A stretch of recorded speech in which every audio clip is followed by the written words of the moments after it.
코로나19 신규 확진자가 300명대로 급증했습니다. 은평에선 연일 10명 이상씩 확진자가 나오는 등 지역 감염이 속출하고 있습니다. 서울시는 코로나19 재확산 방역 강화 조치로 고위험시설 집합금지 행정명령을 발동했습니다. 노래방, PC방 등 수도권 내 고위험시설 12개 업종은 당분간 영업을 할 수 없는데요. 업주들과 시민들은 방역수칙을 잘 지키고 있을지 은평의 한 번화가를 둘러봤습니다. 확진자가 속출하면서 자영업자들은 직격탄을 맞았습니다. 자영업자들은 지난 대구나 신천지 사태 때보다 타격이 크다고 한숨 짓습니다. 우리 지역 곳곳의 자영업자들을 만나 현장의 이야기를 들어봤습니다. 3일 전부터는 교회 사건 이후로는 아예 없어요, 손님이요. 좋아지고 있었고요. 근데 갑자기 터지는 바람에.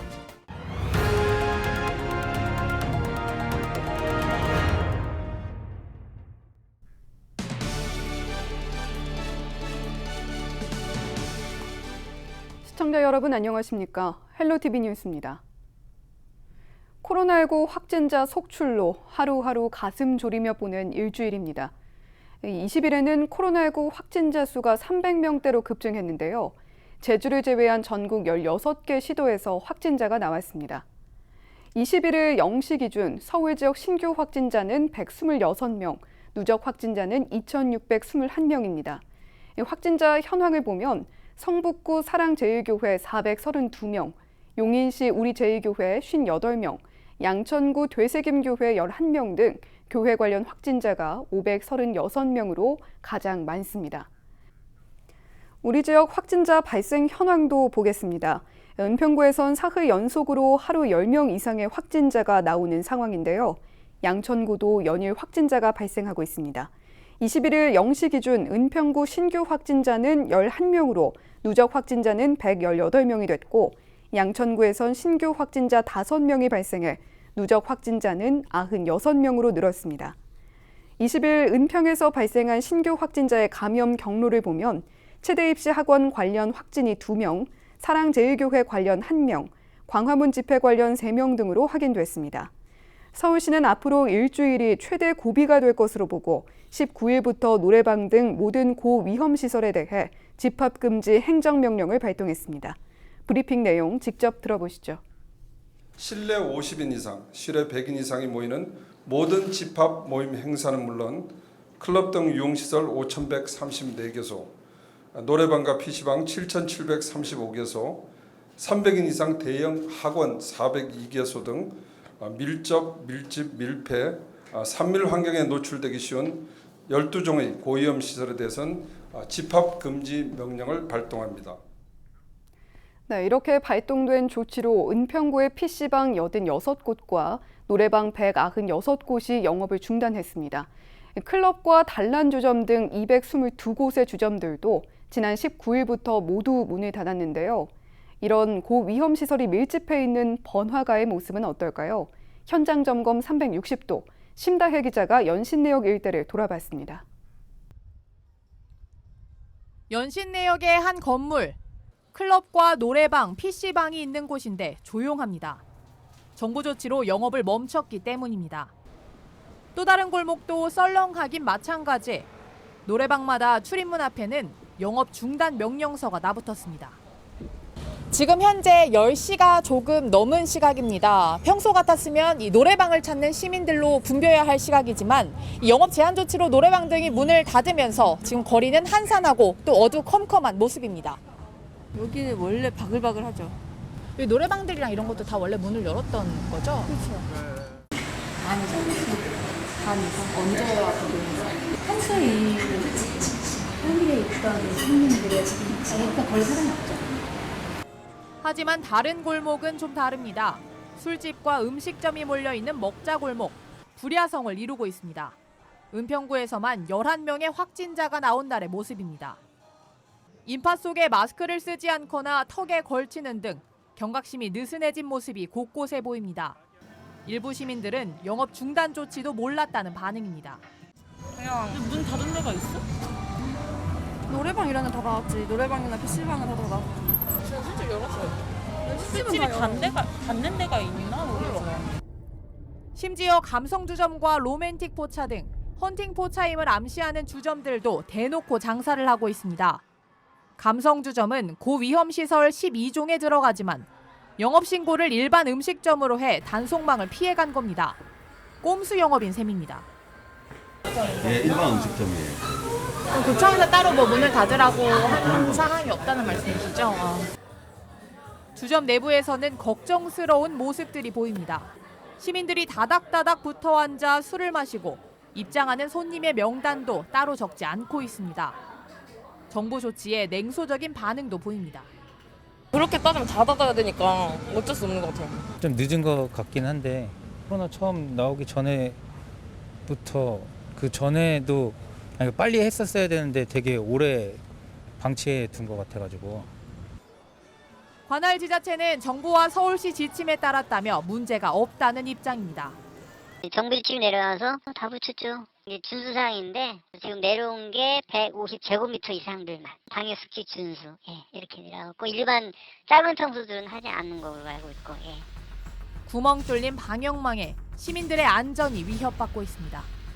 현장 점검 360도 심다입니다. 코로나19 신규 확진자가 서울에서만 연일 100명 이상 나오고 있습니다. 교회발 확진자가 지역 곳곳에서 속출하는 상황인데요. 확진자 소식이 들릴 때마다 자영업자들의 한숨은 커지고 있습니다. 손성혜 기자가 지역 곳곳의 자영업자들을 만나봤습니다. 양천구 목동의 한 전통시장에서 빵집을 운영하는 김덕문 씨. 코로나19 상황이었지만 좋아질 거란 기대를 하고 지난 4월 가게를 시작했습니다. 이겨낼 수 있을 거라고 생각했어요. 그리고 차츰 좋아질 거라고 생각했기 때문에 오픈을 한 게 됩니다. 좋아지고 있었고요. 그리고 좀 근데 갑자기 터지는 바람에 괜찮아지나 싶었는데 다시 이런 상황이 되니 걱정만 듭니다. 김덕문 씨를 더 힘들게 하는 건 이런 상황이 언제 끝날지 모른다는 겁니다. 좀 주춤했었는데 갑자기 또 이러니까 언제 끝날지 모르겠어요. 주택가 작은 카페도 상황은 별반 다르지 않습니다. 교회 카페를 중심으로 코로나19 확진자가 급증하면서 손님이 또 끊겼습니다. 그나마 기대고 있던 재난지원금 사용 기간도 다 끝나갑니다. 연휴 전에는 조금 올라오는 추세였는데 한 반 정도 줄은 것 같아요. 많이들 쓰셨는데 지금 그것도 다 끝나가지고. 동네 미용실은 더합니다. 작업 특성상 손님과 거리를 둘 수 없어 불안감이 더 크기 때문입니다. 취재진이 만난 자영업자들은 하나같이 괜찮아지고 있었는데 갑자기 상황이 나빠졌다고 토로합니다. 민감하더라고 사람들이 그게. 갑자기 팍 터지니까 그때는 좋았어요. 한동안 정상이었어요. 그러다가 지금 갑자기 이러니까 벌써 지장이 많더라고요. 딱 처음에 터졌을 때하고 지금하고 현상이 똑같아. 식당은 어떨까? 상황이 어떠냐고 물으니 한숨부터 나옵니다. 빨리 끝났으면 좋겠어요. 죽겠어. 힘들어요. 너무 힘들어. 일주일 전만 하더라도 줄을 서 기다려야 할 정도였는데 텅 빈 테이블만 쳐다보고 있어야 할 처지가 됐습니다. 3일 전부터는 그 교회 사건 이후로는 아예 없어요. 손님이요. 예전에는 한 30팀 정도는 보통 있었는데 지금 한 10팀 하루에? 길거리 돌아다니는 사람도 아예 없고. 정부 지침에 따라 휴원에 들어간 목동의 한 대형 학원입니다. 하루 300여 명에 가까운 학생들이 오가는 대형 학원이 휴원을 하면서 주변에 있는 자영업자들도 직격탄을 맞았습니다. 학원에서 불과 50m 거리에 있는 한 식당. 식당이 학원 옆이다 보니 타격이 클 수밖에 없습니다. 좀 올라오다가 코로나 터지면서 그 사람교회 때문에 터지면서 이제 갑자기 또 뚝 떨어진 거죠. 여기가 제일 그래도 많이 있는데 여기서 안 와버리면 이제 타격이 많이 크죠. 여기 일대가 다 타격이 클 거예요. 그 때문에.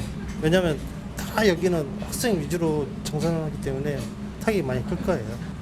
길 건너 식당도 사정은 마찬가지입니다. 직원 하나 두지 않고 혼자 일하는데 한 사람 인건비도 안 나올 지경입니다. 신천지 터졌을 때 3월이랑 지금 거의 비슷해요. 오래 갈까봐 조금 불안하죠. 제가 혼자서 하는데 그것도 안 나오니까. 코로나19 재확산으로 다시 고개 든 코로나 보릿고개. 자영업자들에겐 당장의 절박한 현실로 닥쳤습니다. 헬로티비 뉴스 손성혜입니다.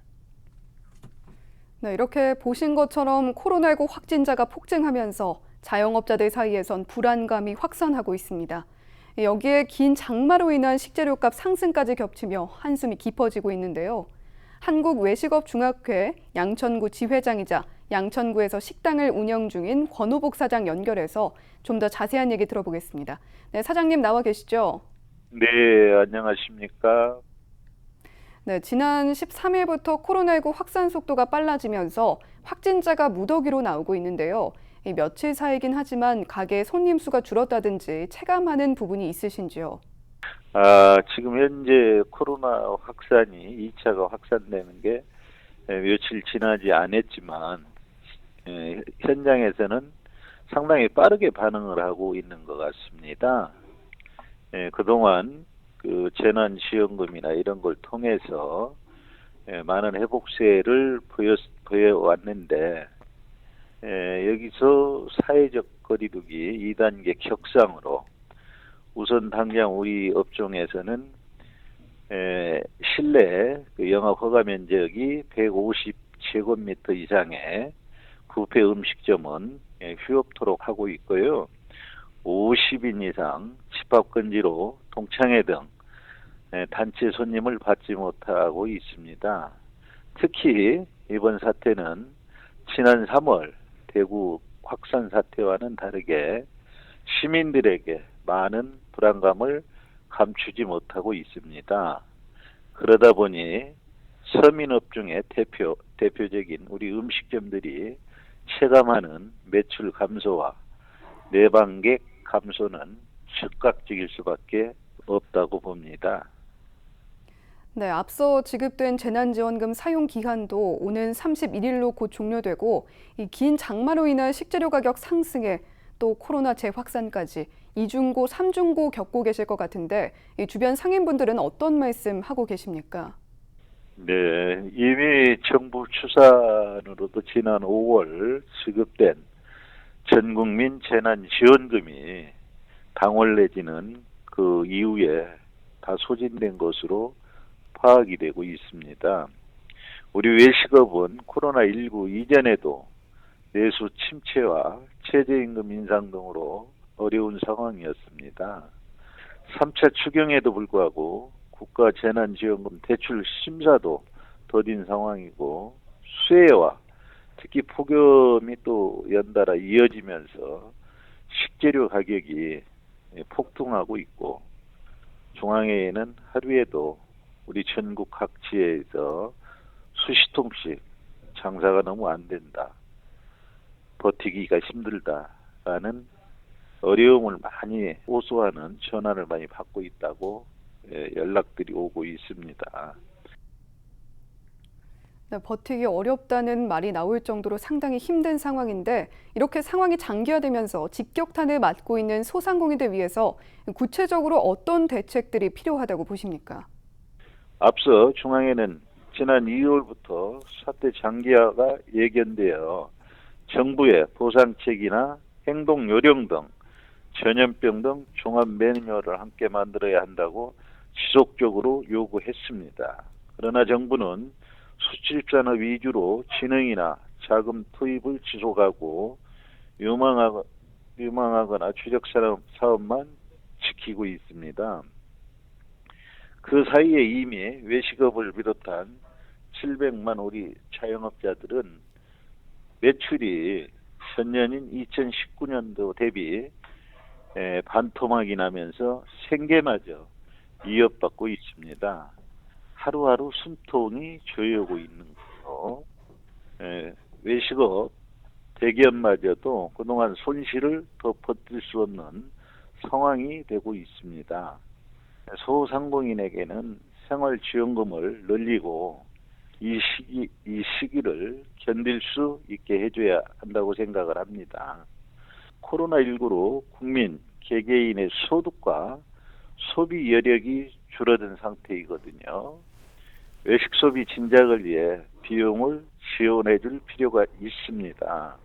올해 5월 전 국민을 대상으로 지급한 긴급 재난지원금이 긍정적인 효과를 보인 만큼 추가 실시를 검토할 필요가 있다고 생각을 합니다. 네, 모두가 힘든 시기를 겪고 있지만 생계와 직결이 돼서 더 힘들고 고된 시간 보내고 계실 텐데 우선 건강하시고요. 적절한 대응책이 나오기를 바라겠습니다. 도움 말씀 고맙습니다. 네, 감사합니다.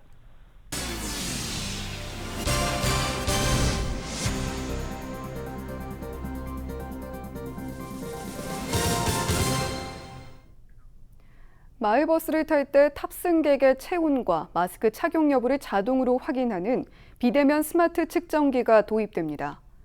은평구는 은평 06번 마을버스에 비대면 스마트 안면인식 발열 측정기와 비접촉식 손소독제 자동 분사기를 설치해 시범 운영한다고 밝혔습니다. 서울시 마을버스로는 최초인데요. 은평구는 코로나19 신규 확진자가 수도권을 중심으로 크게 늘면서 대중교통을 통한 감염을 예방하기 위한 조치라며 도입 배경을 설명했습니다. 구는 시범 운영 기간 동안 효과와 문제점을 살피고 다른 노선의 설치 확대 여부를 검토할 계획입니다.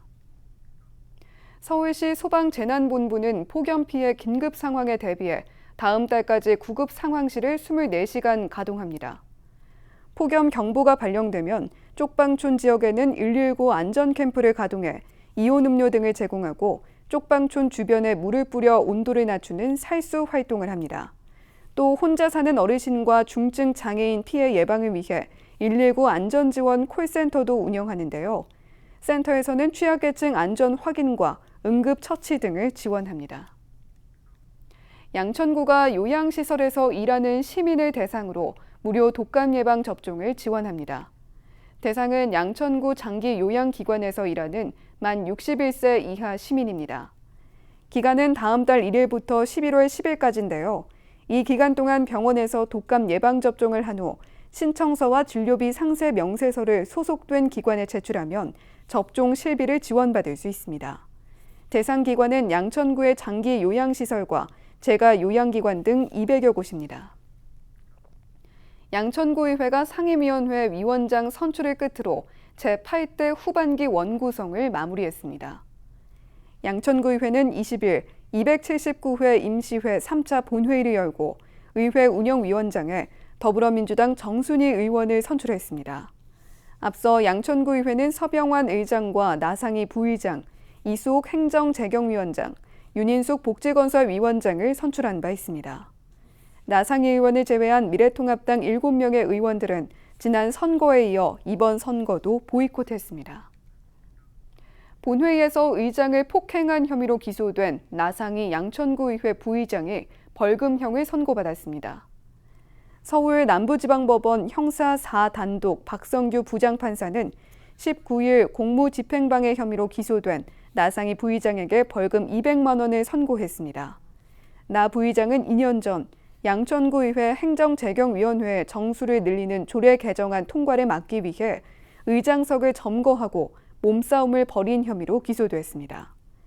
재판부는 이러한 행위가 의장의 구의회 의사 진행에 관한 정당한 공무 집행을 방해한 것이라며 직무의 적정한 집행을 방해할 만한 정도로 공무집행 방해죄 폭행에 해당한다고 양형 이유를 설명했습니다. 은평구가 아이맘 택시 사업을 시행합니다. 아이맘 택시는 임산부나 12개월 이하 영유아를 키우는 가정에서 병원을 방문할 경우 전용 택시를 지원하는 서비스입니다. 아이맘 택시는 유모차를 실을 수 있는 공간 확보를 위해 대형 승합 차량으로 운행하며 신청은 아이맘 택시 전용 앱인 마카롱 나무 앱을 통해 가능합니다. 사전 예약은 서비스 3일 전부터 3시간 전까지 가능하며 오는 27일부터 이용할 수 있습니다. 신청일 기준 12개월 이하 영유아를 둔 가정에서 하루 2번, 연간 최대 10번까지 무료로 이용할 수 있습니다.